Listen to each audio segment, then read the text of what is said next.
ఇప్పుడు ముఖ్యమంత్రి, ఆయన ముఖ్యమంత్రి కాదండి, ఒక ఆఫీస్కి వెళ్ళే బాయ్ ఉంటుంది చూడండి, ఆఫీస్కి వెళ్ళే బాయ్ పనిచేస్తాడు కదా, అట్లా కష్టపడుతున్నాడు ఆయన, వాళ్ళ క్యాబినెట్. చూడండి, ఏదో ఒకటి 24 గంటల్లో శివన్ గారు, రేవంత్ రెడ్డి గారు 24 గంటల్లో నాకు తెలిసి 16 గంటలు కష్టమే పడుతూ ఉంటారు. అదే రెస్ట్ ఎప్పుడు తీసుకుంటుంటేమో ఆ భగవంతుని తెలియదు, కానీ ఏదో ఒకటి ప్రజల కోసం ఏదో ఒకటి చేసుకుంటూ పోతారు. ఏదో ఒకటి ఇప్పుడు మీరు చూడండి, నెలకి 4 సార్లు hospital, government hospital review, municipal review, HYDRAA, అన్ని దృష్టిలో పెట్టుకుని చాలా కష్టపడుతున్నాం. ముఖ్యమంత్రి అంటే నేను చూసినప్పుడు వైఎస్ రాజశేఖర రెడ్డి గారు ఆరోగ్యశ్రీ, రూపాయి కిలో బియ్యము ఇవన్నీ తీసుకొచ్చిన తర్వాత అంత మంచి ముఖ్యమంత్రి, కాంగ్రెస్ పార్టీని కలుపుకుపోయే ముఖ్యమంత్రి అంటే రేవంత్ రెడ్డి గారిని చూస్తున్నారు. క్యాబినెట్ మినిస్టర్లు కూడా ఎంత కష్టపడుతున్నారు అంటే ప్రతి ఒక్కరు కష్టపడుతున్నారు. ఏదో ఒకటి టీవీలలో చూస్తే వాళ్ళే కనిపిస్తారు మినిస్టర్లు.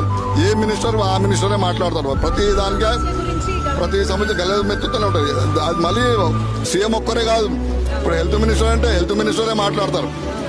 గత పాలనలో ఎవరు లేకుండా 2-3 మినిస్టర్లు, వాళ్ళే సీఎంలు, వాళ్ళే మాట్లాడుతున్నారు. ఎమ్మెల్యేలు కూడా ఇప్పుడు కాంగ్రెస్ ప్రభుత్వంలో వచ్చినప్పుడు మేము చూస్తున్నాం కదా, ఒక ఎమ్మెల్యే కూడా ఒక మినిస్టర్తో సమానంగా అయిపోయింది. జనాలలో పోవడం, ఇందిరమ్మ ఇల్లులు అందరికీ కట్టించడం. కానీ సీఎం మాత్రం రేవంత్ రెడ్డి గారు మాత్రం ఆయన ఇప్పుడు యువకులు చెప్తుంది ఇంటిగ్రేటెడ్ స్కూల్స్.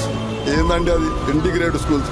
రేవంత్ రెడ్డి గారి నాయకులు ఉండాలి, ఈయన ఎల్లప్పుడూ ఈయననే ఉండాలి. మంచి నాయకత్వం ఉన్నది, ఆ క్యాబినెట్ కూడా చాలా మంచిది. అందరికీ రెస్పాన్స్ ఇస్తున్నాండి. ప్రజావాణి, ఎంఆర్ఓ దగ్గర పోకపోతే డైరెక్ట్ ప్రజావాణి, ప్రజా దర్బార్లో పోవాలి, ప్రజావాణి. అది ప్రజల పాలన కనిపిస్తుంది నాకు. మేము ఎమ్మెల్యేలుగా, మేము మినిస్టర్, ప్రజాప్రభుత్వం ఇది.